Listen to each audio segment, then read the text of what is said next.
Palchuram boys town ചുരം റോഡിലെ സുരക്ഷാവേലി തകർന്ന് മാസങ്ങളായിട്ടും പുനർനിർമ്മിക്കാതെ അധികൃതർ. ചുരത്തിൽ കൊക്കയുള്ള ഭാഗത്ത് സുരക്ഷാവേലി തകർന്നത് വലിയ അപകട ഭീഷണിയാണ് ഉയർത്തുന്നത്.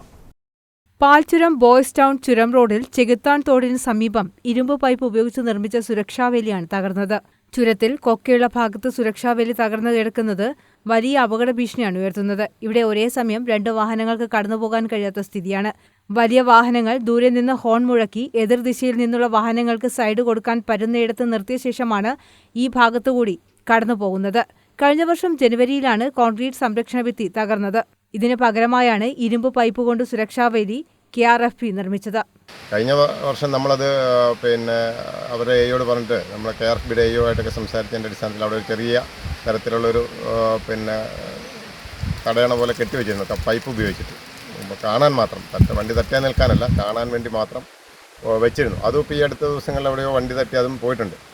അത് ഒന്ന് പുനർനിർമ്മിക്കേണ്ടത് ഈ ഉത്സവത്തോടനുബന്ധിച്ച് വാഹനപ്പെരുപ്പ് ഉണ്ടാകും എന്നുള്ളത് കൊണ്ട് കുറച്ച് സീരിയസ് ആയൊരു മാറ്റർ തന്നെയാണ്. അത് അവരുടെ ശ്രദ്ധയിൽപ്പെടുത്തിയിട്ടുണ്ട്. അപ്പോൾ അവർ പറയുന്ന ഒരു കാര്യം എന്ന് വെച്ചാൽ ഇപ്പോൾ ഈ 39 കോടിയുടെ വർക്ക് ഉടൻ തന്നെ ആവും എന്നുള്ളൊരു യാഥാർത്ഥ്യം നിലനിൽക്കെ ചെറിയ ചെറിയ മെയിൻ്റനൻസുകൾക്ക് ഫണ്ട് അനുവദിക്കുന്നത് സർക്കാരിനെ സംബന്ധിച്ച് ബുദ്ധിമുട്ടുണ്ടാക്കും എന്നുള്ളൊരു രീതിയിലാണ് അവർ PWD പറയുന്നത് നമ്മളോട്.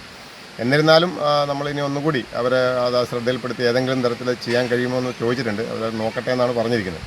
എന്തായാലും ഞാൻ പറഞ്ഞത് ഈ പാറക്കെട്ടിൻ്റെ അവിടെയുള്ള ഇടിഞ്ഞുപോയ സാധനം പുനഃസ്ഥാപിക്കുക തന്നെ വേണം. അത് ഇല്ലാതെ ശരിയാവില്ല. കാരണം മഴയാണ് പെയ്യുന്നത്. അതിൻ്റെ ഉത്സവത്തിൻ്റെ സീസണിൻ്റെ തിരക്ക്, വാഹനങ്ങളുടെ പെരുപ്പുണ്ടാവും. അപ്പോൾ അത് അപകടത്തിന് കാരണമാകാൻ സാധ്യത വളരെ കൂടുതലാണ്. അതുകൊണ്ടത് മാറ്റാൻ തന്നെയുള്ളൊരു നിർദ്ദേശം വേണമെന്ന് തന്നെയാണ് നമ്മുടെ ആഗ്രഹം. അത് വേണം. കൊട്ടിയൂർ ഉത്സവം ജൂണിൽ ആരംഭിക്കുന്നതോടെ ചുരം വഴി പോകുന്ന വാഹനങ്ങളുടെ എണ്ണം ഇരട്ടിയാകും. ഉത്സവകാലത്ത് രാത്രിയിൽ പോലും വാഹനങ്ങളുടെ വലിയ തിരക്കാണുണ്ടാവുക. തെരുവ് വിളക്കുകൾ ഇല്ലാത്തതിനാൽ സുരക്ഷാവേലിയില്ലെന്ന് രാത്രി തിരിച്ചറിയാൻ ബുദ്ധിമുട്ടാണ്. ഉത്സവം ആരംഭിക്കുന്നതിന് മുൻപായി സംരക്ഷണ ഭിത്തി പുനർനിർമ്മിക്കണമെന്നാണ് നാട്ടുകാരുടെ ആവശ്യം. News bureau, Peravoor.